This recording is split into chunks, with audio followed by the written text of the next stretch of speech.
Hello animes and Boruto chapter number 25 का एक बहुत ही मेजर एंड इंपॉर्टेंट स्पॉइलर कल आ चुका है। और ये जो स्पॉइलर है उसकी वजह से हमें बोरुटो के टू ब्लू वर्टेक्स के चैप्टर नंबर 25 के बारे में एंड बोरुटो सीरीज के आगे के फ्यूचर के बारे में बहुत सारी चीजें पता चलने वाली है। ये स्पॉइलर बस एक ही पेज का है लेकिन काफी इंपॉर्टेंट है एंड इस सिंगल पेज में कई सारे हिडन डिटेल्स भी है जो कि आज हम इस वीडियो में देखेंगे। नाउ जैसे कि तुम्हें पता है कि लास्ट चैप्टर में मोइगी वाला जो शिंजू है उसे बोरुटो ने एंड कोनोहामारू ने मिलकर खत्म कर दिया था और उसका जो थॉर्न सोल है वो कोनोहामारू के पास था बिकॉज वहां पर जूरा आ गया था एंड बोरुटो को उससे लड़ना पड़ा था जिसकी वजह से बोरुटो को वो थॉर्न सोल लेने का मौका मिला ही नहीं। सो सबसे पहले पैनल में हम 5 लोगों को देखते हैं जिसमें कि टीम 10 कोनोहामारू एंड हिमावारी है। नाउ अगर तुम ध्यान से देखो तो यहाँ पर इनोजिन भी है। नाउ जैसे कि तुम्हें पता होगा कि पिछले चैप्टर्स में इनोजिन बहुत ज्यादा इंजर्ड हो चुका था बिकॉज जूरा ने उसका डोनट बना दिया था बट हिमावारी एंड कुरामा ने मिलकर उसको बचा लिया था। बट कुरामा के हीलिंग पावर के बाद भी इनोजिन की हालत बहुत ज्यादा खराब थी और जो साकुरा है वो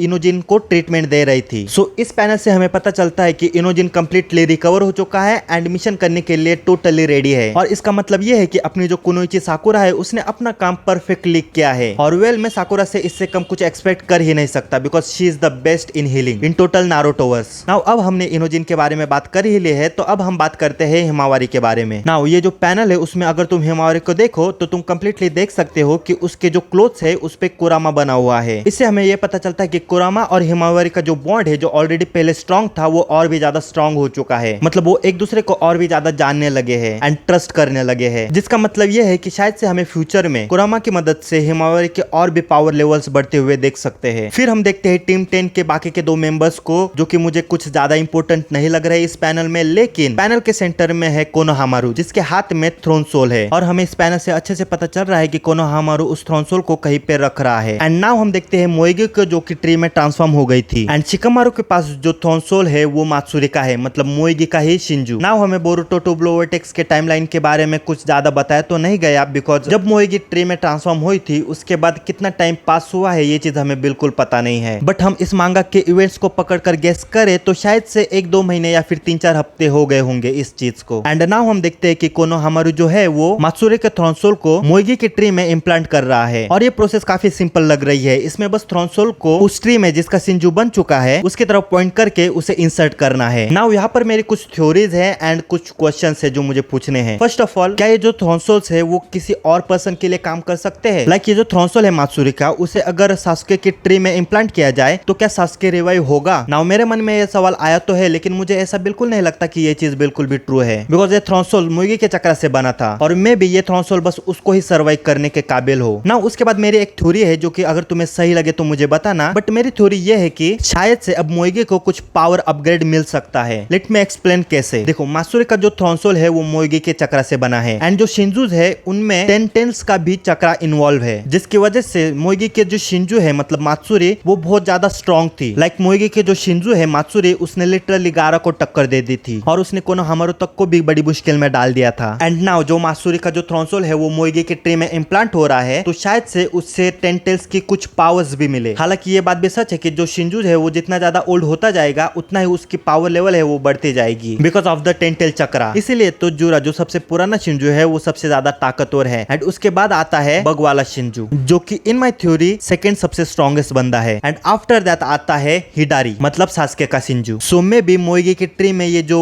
थ्रोन सोल है उसे इम्प्लांट करने के बाद मोइगी को कुछ एक्स्ट्रा पावर्स मिले। बट हाँ, वो शायद से शिंजू लेवल ना हो क्योंकि मात्सुरी को ट्री बने हुए बस 1-2 महीने हुए हैं बट सास्के को ऑलमोस्ट 2 साल हो चुके हैं तो शायद से अगर सास्के रिवाइव होता है तो वो ज्यादा स्ट्रॉन्गर होगा, ऐसा मुझे लगता है। नाउ यहाँ पे मैं एक और चीज पॉइंट करना चाहूंगा कि ये जो थ्रोन सोल है वो कंप्लीटली अंदर इंसर्ट हुआ नहीं है एंड मोइगी कंप्लीटली रिवाइव हुई नहीं है अब तक। सो मे बी इसके आगे कुछ ऐसी चीज हो जाए जिसकी वजह से ये प्रोसेस कंप्लीट ही ना हो। फॉर एग्जाम्पल, कोड या फिर कोई और शिंजू वहां आकर उस थ्रोन सोल को ले जाए बिकॉज कॉमन जूरा इतनी आसानी से किसी भी शिंजू को मरने नहीं देगा। हालांकि उसने पिछले चैप्टर में इन सारे शिंजूज को इग्नोर कर दिया था सेल्फिश रीजन की वजह से जो कि बोरुटो से फाइट करना था बट इन माय ओपिनियन ये शिंजूज इतनी आसानी से खत्म नहीं होने वाले। बट अगर मोइगी रिवाइव होती भी है तो इसका पर्पस में भी हमें कुछ न्यू इंफॉर्मेशन देना हो। और हालांकि मेरे मन में ये सवाल भी आया था कि इन्हें कैसे पता चला कि थ्रोन सोल को कैसे यूज करके वो मोइगी को रिवाइव कर सकते हैं। बट हाँ, शायद से उन्हें बोरुटो ने ही बताया हो। वेल, जो भी हो, मुझे ऐसा लगता है कि अगला जो चैप्टर है वो हर चैप्टर की तरह बैंगर ही होगा। अब जो कुछ भी होगा वो हमें आगे के स्पॉयलर्स में या फिर चैप्टर नंबर 25 में देखने को मिलेगा ही। तो मैं तो काफी एक्साइटेड हूँ नेक्स्ट चैप्टर के लिए। एंड अगर तुम्हें ये वीडियो पसंद आई होगी तो लाइक एंड सब्सक्राइब कर देना। तुम लोगों को कौन सी वीडियोस देखना पसंद है ये मुझे कमेंट सेक्शन में बता देना। एंड नाउ मैं तुमसे मिलता हूँ नेक्स्ट वीडियो में, तब तक के लिए थैंक्स फॉर वॉचिंग, सायोनारा।